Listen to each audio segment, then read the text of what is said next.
Have you been taking magnesium glycinate every single night, doing everything the bottle tells you to do, and still lying awake at 3 a.m.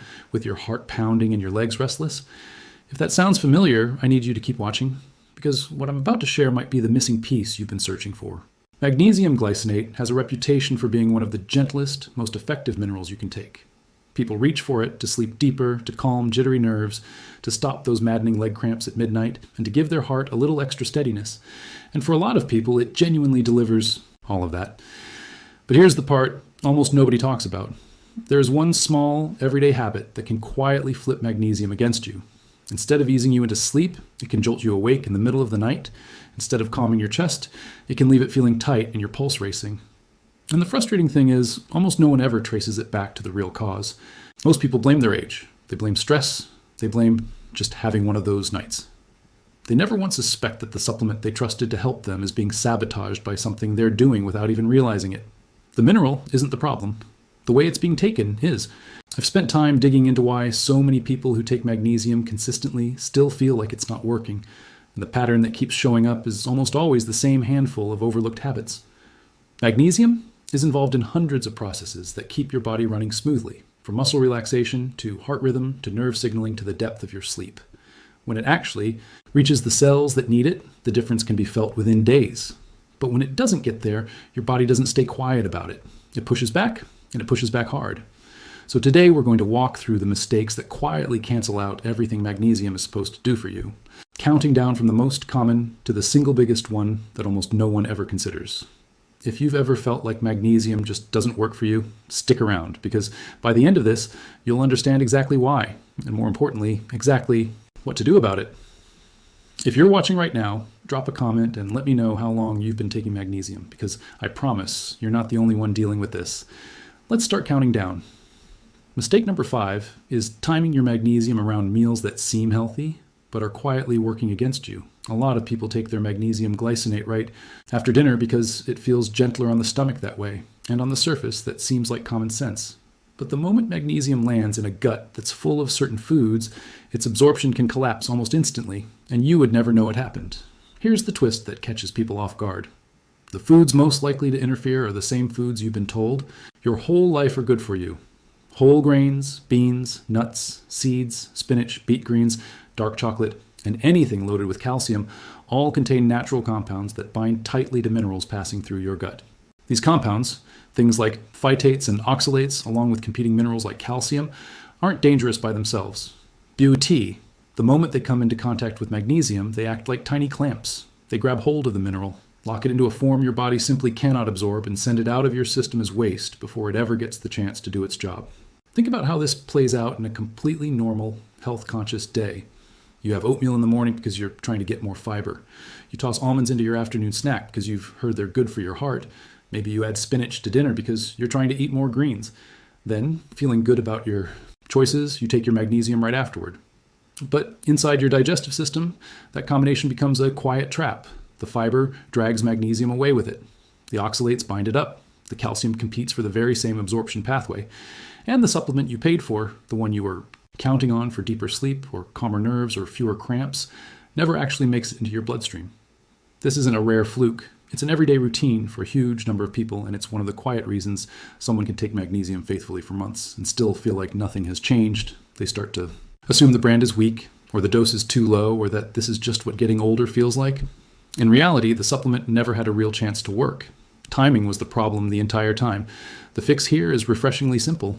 Magnesium doesn't need a complicated ritual or a special diet to work well. It just needs a little bit of space. Try to take it on a relatively empty stomach, or at least 1 to 2 hours away from heavy fiber, nuts, seeds, leafy greens, whole grains, or calcium-rich foods. If you genuinely prefer taking it with something in your stomach, keep that something light and neutral, like a small portion of plain rice, a piece of toast, or soft-cooked vegetables like zucchini or squash. None of these foods compete with magnesium, so your body is finally free to absorb what you're paying for. People who make this one small shift often notice a difference surprisingly fast. Sleep starts to feel more restorative. Muscles stop twitching at night. That low hum of evening tension starts to fade. Nothing about the supplement changed. What changed is that your body finally got access to the mineral it needed all along. Now, let's talk about mistake number 4, and this one might be even more common than the last because it's baked into daily habits that most of us never think twice about. It's your everyday drinks. A warm cup of coffee to start the morning, iced tea to get through a long afternoon, a glass of wine to unwind after a hard day, maybe a soda or some sparkling water with dinner. None of these feel dangerous. They feel comforting, familiar, part of the rhythm of your day. But here's what almost nobody realizes. These ordinary beverages can quietly strip magnesium out of your system before it ever gets the chance to do its job. Coffee and tea both contain compounds that latch onto minerals the moment they hit your digestive tract. They don't wait around. They bind immediately and trap the mineral in a form your body can't use. On top of that, caffeine speeds up your kidneys, which means it pushes magnesium out of your body faster than you can replace it. So even if your supplement survives the trip through your stomach, your kidneys might flush it out before it ever reaches your muscles, your nerves, or your brain. Alcohol works differently, but ends up causing just as much trouble. It irritates the lining of your stomach and intestines, weakening the very surfaces responsible for absorbing minerals in the first place. It also speeds up mineral loss through urine. A lot of people enjoy a small drink in the evening without realizing that single glass can undo the magnesium they took earlier that day, especially if they're relying on it to relax, quiet their nerves, or drift off to sleep. Alcohol might create a temporary sense of ease, but underneath that, the mineral your body actually needs for restful sleep is slipping away. Even carbonated drinks play a quieter role in this. The acids in soda and sparkling beverages shift your gut environment just enough to make magnesium harder to absorb. You won't feel discomfort. You won't notice anything happening in the moment. But over time, this subtle interference chips away at your magnesium levels and keeps your supplement from doing what you expect it to do. Most people never connect the dots between their favorite drinks and their nighttime struggles. They assume shallow sleep is just part of aging. They blame stress for their jumpy nerves. They chalk up muscle twitches to getting older. But often, the real issue isn't that their body is failing them. It's that their daily beverages are quietly stealing the mineral before their body ever gets to use it. The good news is you don't have to give up your coffee, your tea, or your evening glass OF wine to fix this. You just need to create a little distance. Give coffee and black tea a few hours of separation from your magnesium. Keep alcohol even further away, especially if you're taking magnesium at night to help you sleep. And try to keep carbonated drinks entirely outside your supplement window. This isn't about restriction, it's about protecting the mineral long enough for your body to actually use it. Once people make this adjustment, the improvements tend to show up fast. Muscles feel calmer. Evening tension fades. Sleep becomes more consistent. The heart feels steadier. And none of that happens because you switched brands or upped your dose. It happens because your body finally got the chance to use what you were already giving it. Well, this kind of split dosing approach tend to notice more consistent results overall. A calmer nervous system throughout the day. More restful sleep at night. Fewer sudden wake-ups in the early morning hours. Less of muscle twitching. And noticeably, fewer digestive side effects. None of that come from a different supplement or a stronger formula. It comes from finally giving your body magnesium in the way it was actually designed to absorb it. But even with perfect timing and a properly divided dose, magnesium can still lose the battle if there's a hidden conflict happening inside your medicine cabinet. And that brings us to mistake number 2, one that lives quietly inside routines built around everyday medications and supplements that millions of people rely on without ever realizing the silent tug of war taking place inside their bodies. Mistake number 2 is stacking magnesium on top of medications and supplements that compete with it. This isn't about anyone doing, something wrong on purpose. It's simply that certain medications quietly interfere with H-magnesium the moment they enter your system. A lot of people build a routine where they take their blood pressure medication, their acid reflux medication, a handful of vitamins, maybe a sleep aid, and then their magnesium, all stacked together because it feels organized and efficient. But inside your body, some of these combinations end up working against each other. Acid-reducing medications are among the biggest culprits here. When stomach acid drops too low, magnesium has a harder time separating from the compound it's attached to, which means it struggles to cross into your intestines and reach your bloodstream. It essentially gets trapped before it ever has the chance to do its job. People taking these medications often assume their magnesium supplement simply isn't working, when the real issue is that their digestive environment isn't set up to allow proper absorption in the first place. Iron and calcium create a different kind of conflict. They share several of the same transport pathways magnesium relies on. When all three show up in your gut at the same time, magnesium usually gets pushed aside and only a small amount ever makes it into your bloodstream. High doses of zinc or certain herbal supplements can slow this process down even further. Diuretics, which are commonly prescribed for swelling, high blood pressure, or heart conditions, can cause your body to lose magnesium faster than you can replace it, creating a widening gap between what you're taking in and what your body is actually holding on to. And then there's vitamin D, which adds a subtler layer to all of this. When your body activates vitamin D, it leans heavily on magnesium as a partner in that process. If someone is taking a high dose of vitamin D at the exact same time as their magnesium, that activation process can end up consuming magnesium faster than your digestive system can supply it. That creates a slow, quiet deficiency, one that doesn't show up overnight but builds gradually over weeks and months. None of this means you need to panic or start second-guessing every pill in your cabinet. The solution really comes down to coordination. Giving each medication and supplement its own separate time window can dramatically reduce these conflicts. A good general rule is to take magnesium separately from calcium and iron whenever you can. Acid-reducing medications should also be spaced well away from your magnesium dose. Antibiotics in particular should never be taken at the same time as magnesium, since the mineral can interfere with how well the antibiotic is absorbed. And if you're taking diuretics or several prescription medications regularly, it's worth talking to your doctor about whether your magnesium needs might be higher than average. Once people get this timing sorted out, the difference is often unmistakable. Sleep feels deeper, muscles relax more easily. Evening, tension fades away. The nervous system stops feeling wound up and overstimulated. Suddenly, the supplement is doing exactly what it was supposed to do all along. Not because the formula changed, but because nothing is standing in its way anymore. That brings us to the final mistake, and honestly, this might be the most underestimated one of all. It has nothing to do with food, nothing to do with your drinks, and nothing to do with any medication sitting in your cabinet. Yet it shapes how magnesium behaves inside your digestive system from the very first swallow. Mistake number one is not drinking enough water at the right time, and I don't mean the generic advice about getting 8 glasses a day. I'm talking about true functional hydration, the kind your digestive system actually depends on to move minerals across the intestinal wall and into your bloodstream. Without enough fluid in your tissues, magnesium has a hard time dissolving properly. It struggles to move efficiently through your gut.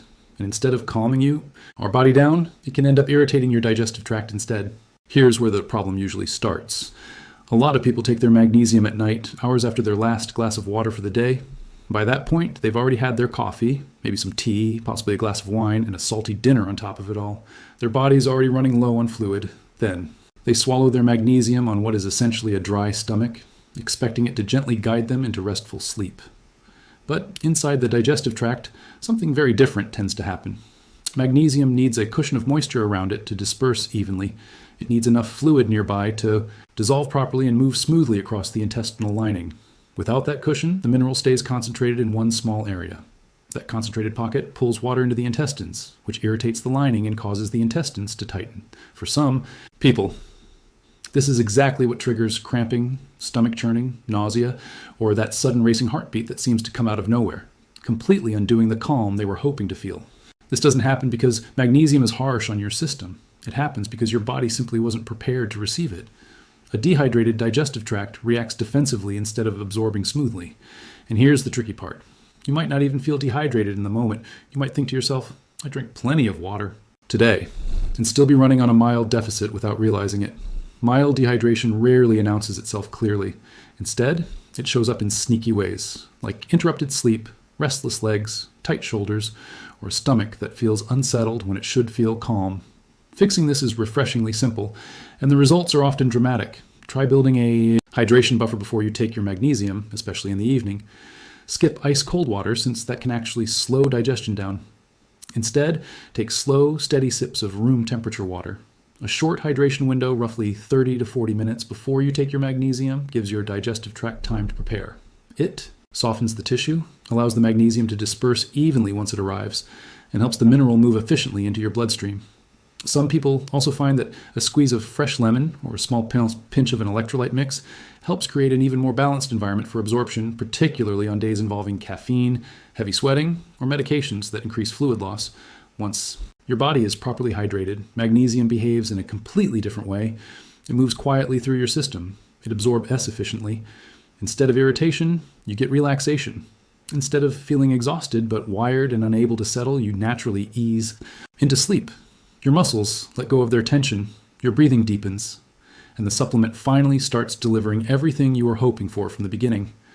If you've ever taken magnesium and actually felt worse instead of better, this is very often the real reason. Your body wasn't rejecting the mineral. It was asking for water first. Hydration is the foundation underneath every other correction we've talked about today. Meal timing, drink spacing, dividing your dose, coordinating with medications.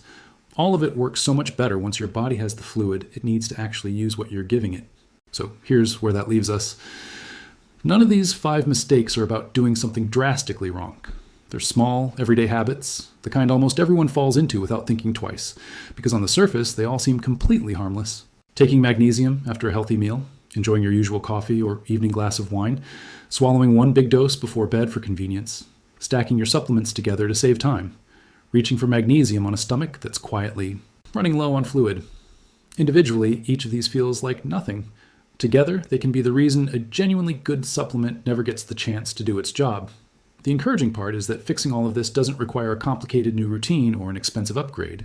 You don't need a fancier brand or a stronger dose. You need better timing, a little more spacing between certain foods and drinks, splitting your dose across the day, giving medications their own window, and making sure your body has enough water before you take it.